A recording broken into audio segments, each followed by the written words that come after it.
Bonsoir, nous avons ce soir avec nous Pascal Lederman que, que je viens de rencontrer aujourd'hui, contrairement aux deux autres personnes que j'avais déjà rencontrées. Et donc je ne le connais pas du tout, mais j'ai lu un article qui est apparu sur lui, donc je connais un petit peu, enfin j'ai une idée un peu de ce qu'il fait, mais pas complètement. Je sais qu'il est professeur à l'Alliance, donc on va apprendre à le connaître ensemble. Pascal, bienvenue au programme franco-américain. Merci bien. Ok, donc Pascal, je pense qu'en dehors d'être professeur à l'Alliance, j'ai découvert donc que tu fais autre chose. Et peut-être qu'on devrait peut-être commencer par parler un peu de toi. Donc d'abord, ta principale fonction, c'est professeur, c'est ça? Voilà, c'est ça. Donc j'enseigne à l'Alliance française, c'est Oui. mon travail principal. Voilà.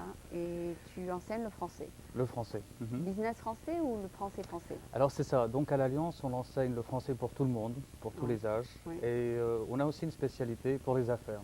Et toi, tu enseignes Bon. les deux?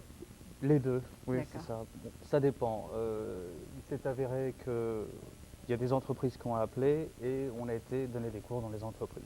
Ah, super. Alors on transforme des salles de réunion en salles de classe, Sous le parapluie de l'Alliance. toujours sous l'Alliance. Ça c'est toujours sous l'Alliance, voilà.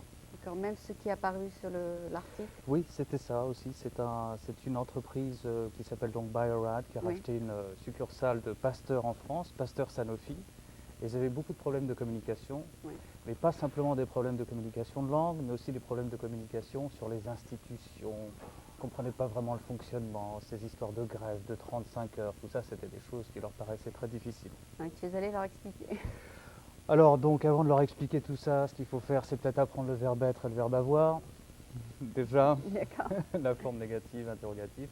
Et puis petit à petit aussi, on leur donne des explications sur les institutions. D'accord. Et ce processus d'enseigner dans dans les entreprises, c'est un processus d'un mois, 2 mois, ou bien c'est d'après ce qu'ils veulent?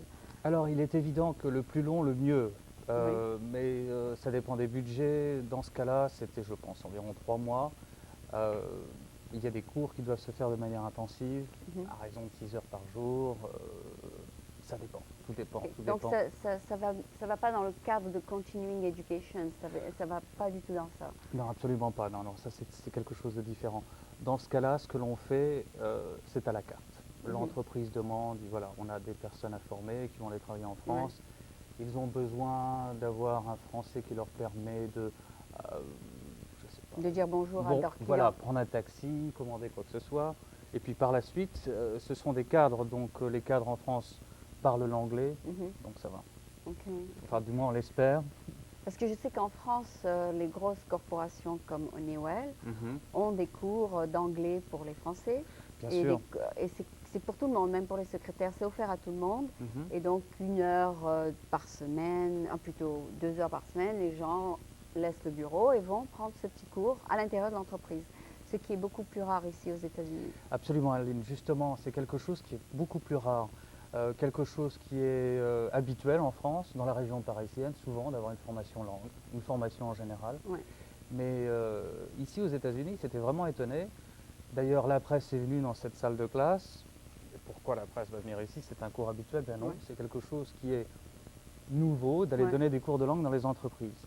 C'est dans le cadre de la formation et ça se fait rarement. Donc, voilà. Et d'ailleurs, moi, j'avais appris justement l'anglais comme ça dans une entreprise française où les cours étaient offerts gratuitement. Ça faisait partie, disons, des bénéfices. C'est ça, absolument. Absolument. Et donc, il y a aussi non seulement des cours de langue, comme tu dis, mais il y a aussi des cours qui permettent aux employés de progresser, par exemple dans l'informatique, de progresser dans la gestion. Il y avait plusieurs cours offerts aux employés de la compagnie. Ce qui serait bien peut-être pour l'Alliance serait d'offrir ce genre de choses à beaucoup plus d'entreprises. Oui, ça se fait déjà. Ah. On a donc aussi Microsoft, je devrais dire Microsoft. Ouais. Donc il y a la BNP, Bank of the West aussi. Bon, ça c'est une banque française. Vous les avez approchés?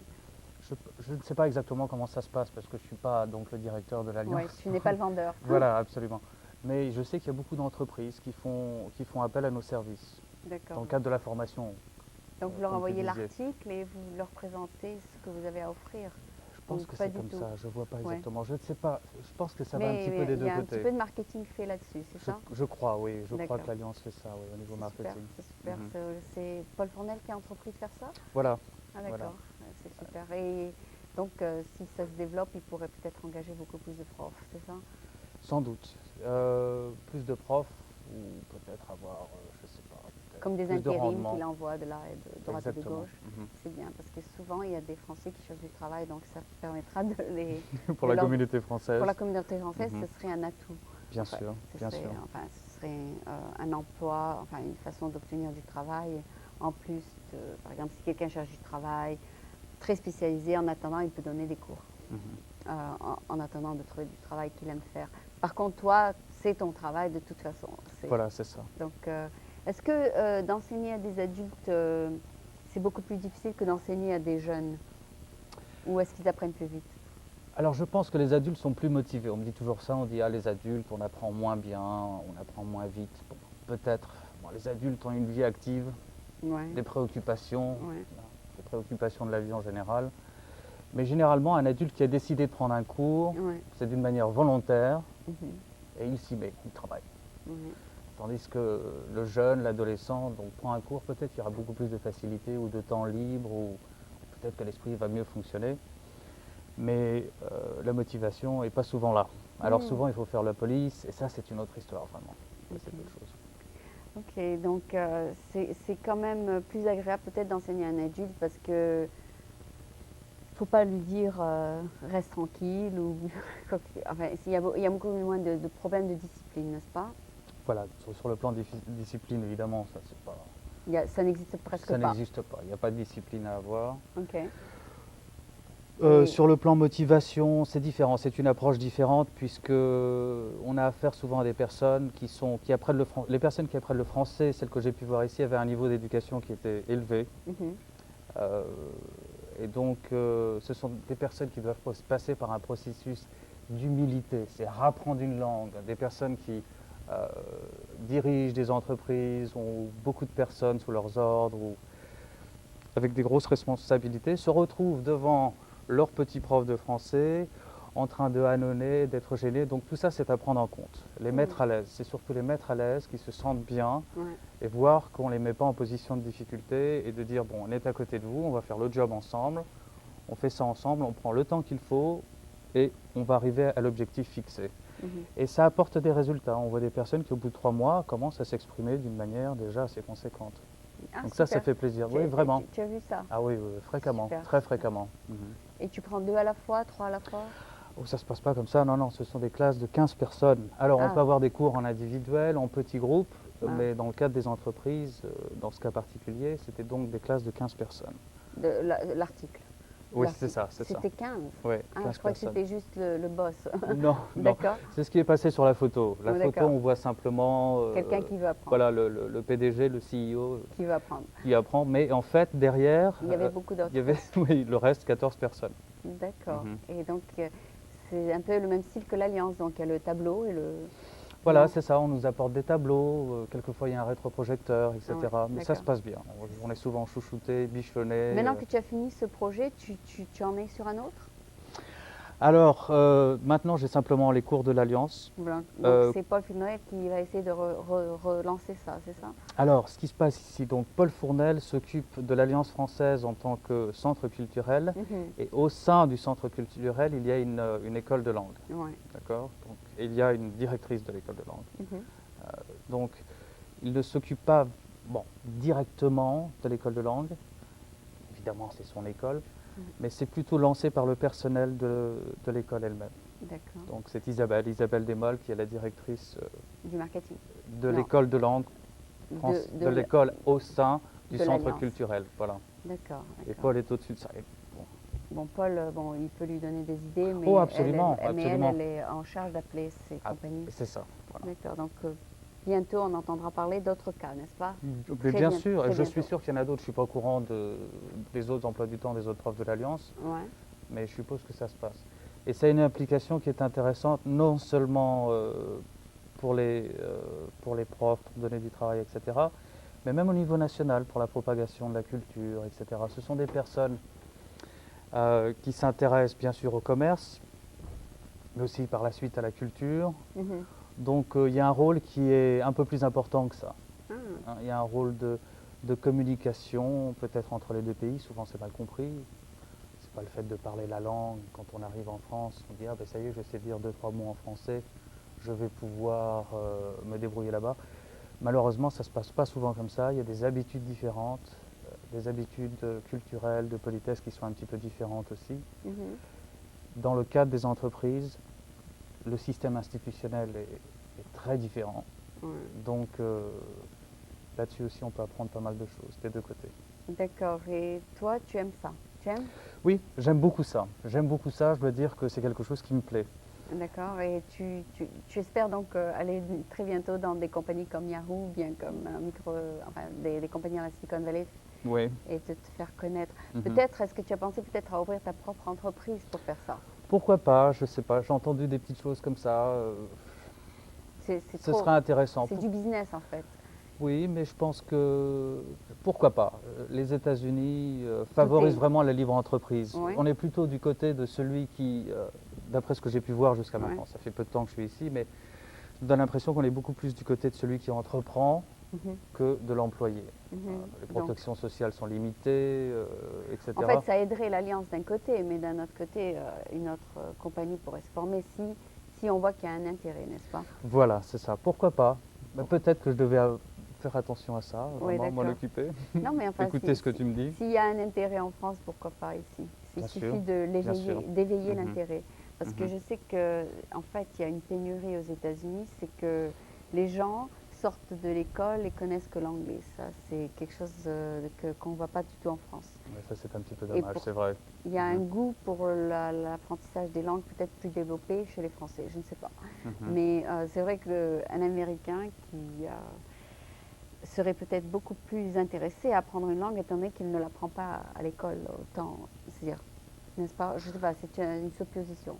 C'est- Euh, Au niveau France, au niveau européen, je sais pas, les superficies de pays sont beaucoup plus petites, on est beaucoup plus exposé à des étrangers, des cultures étrangères, enfin cultures Mhm. étrangères, à des pays différents. Donc déjà, je pense que là, ça nous pousse un peu à apprendre des langues. D'accord. Et Et les non, non, États-Unis, mais les États-Unis, en fait, si vous parlez à un Américain, très rarement, il vous dit oui, je connais une deuxième ou une troisième langue, n'est-ce pas? oui, ça c'est vrai, C'est vrai. généralement. Et tu as dû remarquer ça avec beaucoup d'Américains, non? Ah, bah, ça Aussi. fait combien de temps que tu l'as en fait? 4 ans. 4 ans. Donc Mhm. tu n'as pas encore connu beaucoup d'Américains peut-être. Est-ce que ton milieu est surtout un milieu français? C'est un petit peu 50-50, 50%, j'ai Parce des que tu amis travailles à français. l'Alliance, ouais. Voilà, c'est ça. Donc beaucoup d'amis de l'Alliance. Et puis aussi des amis américains, parce que j'avais donc étudié en Angleterre avant. Mhm. Et Tu as enseigné en France?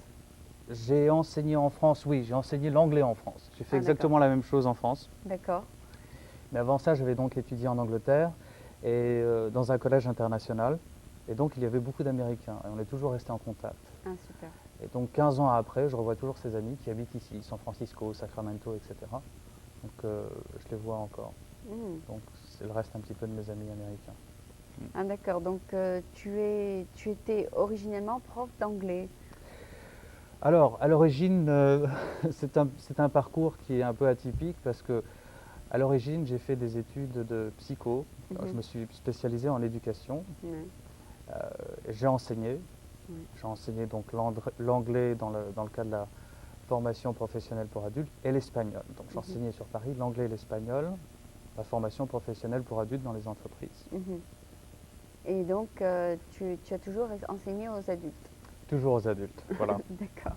Voilà. Donc il n'y a aucun moyen de comparer aux enseignements des gosses. Ouais. Bon, il m'est arrivé quelquefois, et encore maintenant, de donner des cours particuliers à des enfants. Ah, d'accord. D'accord. Et C'est chez eux, c'est pas dans des salles de classe, c'est différent. J'ai jamais fait ça pendant plus de 2 mois. Enfin. d'accord. Ouais. Et tu es prof, donc ça a été ta profession du départ, n'est-ce pas? C'est ça, C'est- jusqu'à maintenant. Ça Ouais. te plaît comme profession, c'est bien? Oui, c'est très bien. C'est vraiment très très bien. Parce C'est- qu'il y a la situation des élèves, c'est ça? Enfin, Voilà. Oui. Mais il y a peut-être le petit aspect négatif, c'est l'aspect financier. Oui, C'est très difficile, les choses deviennent de plus en plus chères oui. dans cette région et dans Oui. cette région du monde, etc. Et donc, si j'avais la possibilité de rester prof, comme ça, bon, ce serait très bien, mais je dois admettre qu'il faut que je fasse quelque chose Que tu d'autre à fasses côté. un peu de business, ouais. Voilà, il faut que je fasse quelque chose d'autre à côté, parce que ça va, mais si on a Mais un petit... remarque, même si tu ouvres ta propre entreprise, Mhm. tu ne seras pas en compétition avec l'Alliance, parce que l'Alliance, ils ont une raison d'être. Tu ne vas pas les remplacer. Tu vas tout simplement faire quelque chose de nouveau, quelque chose où tu aborderais tes propres entreprises. Et ils peuvent faire la même chose aussi. Mhm. Il y a de la compétition. Peut-être qu'ils offriront $1 de moins que toi, ou toi tu offrirais $1 de moins qu'eux, Ouais. mais le truc c'est que c'est ouvert, le Il y a un territoire grand est marché. ouvert. Mhm. Si je venais à le faire, Aline, vraiment, j'espère que l'Alliance le considérerait comme ça. Oui, Je d'accord. partagerais cette opinion. Ouais. Enfin, il faudrait.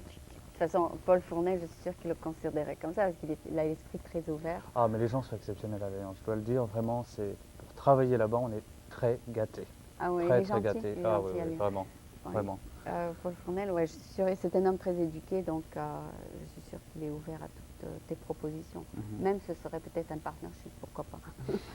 D'accord. De toute façon, Malheureusement, il va l'Alliance, nous quitter au mois de juin, il va rentrer. c'est pas vrai. Ouais, il va rentrer en France. Et déjà, bon, on est un petit peu triste parce qu'on dit va, va partir, C'est pas etc. On ne vrai. sait pas qui va le remplacer. Parce Alors, que, bon. parce que moi, je vais te dire, en 20 ans, il a été le meilleur des Ah, d'accord. directeurs de Mhm. l'Alliance. Parce qu'avant lui, il y avait des directeurs, mais ou bien un s'est spécialisé dans la pièce de théâtre et il faisait que ça, ou bien l'autre s'est spécialisé que dans la musique et il ne faisait que ça. Ah, oui, d'accord. Mais avec Paul Fournel, il y a un peu de tout. Mhm, absolument. Il y a une Et- vie culturelle très riche à l'Alliance. Et donc, ce serait très difficile de le remplacer. Je pense, hein, d'après mon expérience avec les autres directeurs, je pense que ce sera très difficile de trouver quelqu'un qui connaît autant de gens, qui pourrait amener autant de personnalités à San Francisco dans un cadre aussi humble qu'une alliance. Enfin. Oui, c'est ça. Ouais, ouais. Tu vois ce que je veux dire? Mhm. Enfin, il a apporté des gens de haute qualité. Je Mhm. sais pas, depuis 4 ans, depuis le début, tu as travaillé avec lui. Non, non, j'ai travaillé pendant 2 ans dans une autre école de langue. Je suis venu ici avec un visa de travail pour une autre école de langue, pour enseigner le français et Ah, l'espagnol, d'accord. c'était à Menlo Park. Ah, d'accord. À la suite de l'obtention de ma carte verte, j'ai cherché un travail par moi-même et j'ai travaillé, donc j'ai été employé à l'Alliance. Et depuis Et le je n'ai début. connu que Paul Fournel et Isabelle Desmolles. Donc Paul Mhm. Fournel étant le directeur de l'Alliance et Isabelle Desmolles la directrice de l'école. D'accord. Et vraiment, je peux dire que Ils sont gentils, oh, ouais. c'est formidable. Ouais. Voilà, c'est vraiment bien. Ouais. Ouvert aux suggestions, à l'écoute, etc. Je pense que dans les entreprises, c'est très important. Mhm. Très, très important. Oui, oui, Mhm. c'est quelque chose en fait qu'on ne trouve pas dans toutes les compagnies françaises, malheureusement. Enfin, les gens sont peut-être pas aussi, je dirais aussi ouverts, en fait, c'est ça le mot, ouvert. Mhm. Parce que je trouve qu'il y a beaucoup d'entreprises qui ont une certaine manière de faire les choses et qui n'écoutent pas, en fait, qui n'écoutent pas les autres, hein, qui Mhm. n'écoutent pas les employés. Mhm. Et ça, c'est très, très, très différent de la manière de faire, enfin de traiter les employés aux États-Unis où tout le monde a une voix, tout le monde est écouté, tout le monde, on écoute leurs suggestions, etc. Mais en fait, je pense que c'est une très bonne idée, étant donné que je l'ai expérimenté il y a moi-même 25 ans en France, donc je suis très, très étonnée qu'il a fallu 20 ans pour que ça vienne aux États-Unis, cette histoire d'enseigner dans les entreprises. Mais la différence, c'est qu'en France, c'est ouvert même aux plus bas employés, alors qu'ici, ça serait surtout pour les cadres, n'est-ce pas? Voilà, c'est surtout, oui, exactement, pour les cadres. Mais ça pourrait changer. On peut offrir à tout le monde. Enfin, ça dépend. Bien sûr. C'est à la compagnie de décider où ils veulent mettre leur budget. Exactement, et tout dépend de la fonction de la personne au sein de l'entreprise. Si cette personne, par exemple, une assistante, une personne qui travaille derrière une réception en France doit recevoir des coups de téléphone en anglais, en espagnol, en mieux italien, qu'elle alors l'apprenne. évidemment, voilà, donc Ah. cette personne, on va lui attribuer une Tant. partie du budget de la formation pour une formation linguistique. Bon, aux États-Unis, Le budget formation, c'est presque zéro. Enfin, il y a très peu. oui, mais enfin disons, dans le budget formation en langue, je pense que ça veut plutôt s'adresser aux personnes qui vont voyager, qui vont Ah, aller à d'accord. l'extérieur. D'accord. D'accord. Ouais. Donc les personnes qui voyagent généralement sont plutôt des cadres moyens ou supérieurs. Mais c'est peut-être à ton rôle en tant que professeur d'ouvrir les yeux aux gens aux CEO et aux Mhm. présidents d'entreprise et leur dire Mhm. voilà ce qui se fait en France, pourquoi ne pas le faire aux États-Unis? Étant donné qu'ils ont des budgets énormes, ils vont dire ouais, pourquoi pas, peut-être l'année prochaine. Mais ça va prendre du temps. Ouais, Parce qu'un budget, ça se fait un an avant. Tu vois ce que je veux dire? bien sûr. Donc, Non, mais Aline, permets-moi de douter ici parce que vraiment, ce qui se fait en France, c'est pas vraiment un modèle point de vue économique Ah ouais. aux États-Unis, dans les entreprises. Parce que On là, n'est ils pas veulent. souvent pris comme modèle. La France est mal connue dans cette partie du monde. Ouais. On les connaît surtout pour l'aspect gastronomie, vestimentaire, un aspect assez léger en général. Ouais. Et toute cette période de modernisation qui s'est effectuée en France après vrai. les années 60, ça, non seulement on ne le voit pas, mais on ne veut pas le voir. Ça ne correspond pas à cet aspect gentil et romantique des Français. Ah, d'accord. Enfin, gentil, c'est une manière de parler, parce que je pense Non. que... Mais c'est vrai aussi que les On a dû l'entendre. Américains, c'est vrai aussi que les Américains ne dépensent pas trop pour le healthcare, donc nous devrions aussi ne pas trop dépenser pour l'éducation, continuing education, parce que leur but principal c'est les profits. Absolument, le bénéfice. Hein, disons. Donc s'ils vont mettre du fric pour des employés, le bénéfice il va descendre. Voilà. Donc c'est pas vraiment dans l'esprit américain de faire ce genre de choses, c'est vrai. Non, c'est vrai, dans l'esprit, oui. Il Le faut capitalisme pur et dur, hein, Voilà. le bénéficisme pur, en vue d'agrandir l'entreprise et d'avoir plus de à parts de moins de marché. vraiment voir que ça apporterait un bénéfice à l'entreprise. Oui. Que ça apporterait un retour à l'entreprise. Alors si vous avez par exemple un cadre, comme tu dis, qui voyagerait, en fait, ce ne serait pas une mauvaise idée. Bien sûr. Donc ce serait peut-être les premiers à aller voir les gens qui ont des compagnies internationales, n'est-ce pas? Mais ça rapporte un bien-être de bien traiter ses employés. Les employés travaillent mieux, Oui, ça aussi. il y a un meilleur rendement. Oui. Mais alors c'est un raisonnement qui est peut-être un peu plus fin. Il faut Et pour le moment... savoir présenter la chose de cette manière. Voilà, c'est ça. Il faut vraiment, faut vraiment savoir. Tout est vendable, hein, tout est vendable. Il faut Ouais. savoir le présenter. Donc, Sans doute, oui. est-ce que tu as fait de la vente dans ta vie? Non, malheureusement non. Oui. Mais je ne sais pas si je suis un bon vendeur. De vendre tes services, tu veux dire? Vendre mes services. Alors, Mais il faire de la paraît vente, que les professeurs sont des bons vendeurs. des je bons sais pas vendeurs, pourquoi. peut-être. Bon, je crois que j'ai fait de la vente des verbes en fait. Je les Oui. ai présentés. C'est-à-dire, je dis, bon, j'ai un groupe d'élèves qui est devant moi et aujourd'hui, on va prendre le subjonctif. Alors, je vais leur vendre le verbe. C'est-à-dire, n'ayez pas peur, subjonctif, ça fait peur, etc. Tout de suite, parce que c'est un nom. Les connaissances grammaticales ici sont quasi inexistantes. Tu vends ce que tu enseignes. Voilà, c'est ça. Donc, on présente. Alors, je vais vendre du verbe être, du verbe avoir, Oui. mais pas avec le même rendement financier, comme tu peux le D'accord. comprendre. D'accord, oui, mais c'est une question d'application en fait. Mhm. Je te remercie beaucoup d'être venu. Enfin, c'est quelque chose d'assez, disons, nouveau, d'assez innovatif. Et pourquoi ne pas poursuivre la chose? Moi, je suis pour. Donc, Merci bien. je t'encourage, à moins que tu veuilles retourner en France comme professionnel, où ça ne serait pas rentable pour toi de démarrer quelque chose de nouveau. Pas dans l'immédiat, mais je pense rentrer en France. D'accord. Est-ce que ta famille immédiate est américaine? Non, Ah. Française. Ah, Française. d'accord, d'accord. Donc, tu n'es pas mariée avec une américaine? Non. Ah, Non, d'accord. Donc, ce serait peut-être difficile de rester, c'est ça? Je ne sais pas. Pour l'instant, ça va. Ça va? C'est une très bonne expérience de vie Oui. que je recommande, que je conseille d'ailleurs. Et Très enrichissante. Et tu n'as pas le mal du pays? Le mal du pays, non. Il m'arrive que ma famille me manque un peu, Oui, mais oui. bon, je les vois une fois par an, donc ça va. Ça, c'est le seul. C'est la le seule chose côté. qui... Oui, c'est ça. D'accord. D'accord, ben ça c'est pour tout le monde, je crois que Oui, bien sûr. Les distances.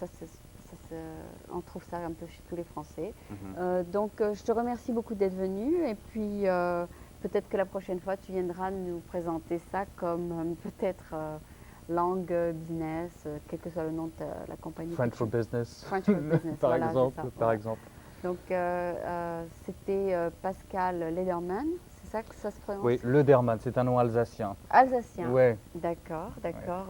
En général, les noms qui se terminent par man, des fois c'est aussi un peu juif, n'est-ce pas? Oui, mais d'accord. pas dans ce cas-là. Pas dans ce cas-là. Non, Ok. ça vient d'Alsace. Comme ici. Hoffman, tout ça. Ouais. Enfin, C'est vrai que donc il y a beaucoup de noms en Alsace qui terminent en man, Mhm. mais tous ne sont pas juifs. Mais je crois que le Derman, ça peut être oui, de confession israélite à l'origine aussi. D'accord. C'est possible. D'accord. Bon, Non, moi, enfin, je j'étais sais, j'ai pas éduqué étudié, protestant, chrétien, etc. j'ai pas étudié l'origine des noms, mais enfin c'est la seule chose dont Mhm. je me souviens à propos des noms. À consonance juif peut-être. Voilà, c'est ça. Ouais. Donc non. Non, D'accord. dans Donc mon cas. donc tu es d'Alsace? Mon grand-père est alsacien, oui. D'accord. Et puis après, ils sont allés en Normandie, donc ils Tu sont viens d'où donc de Fontainebleau. De Fontainebleau, Oui. d'accord. Mhm. Bon, bien, C'est les mains.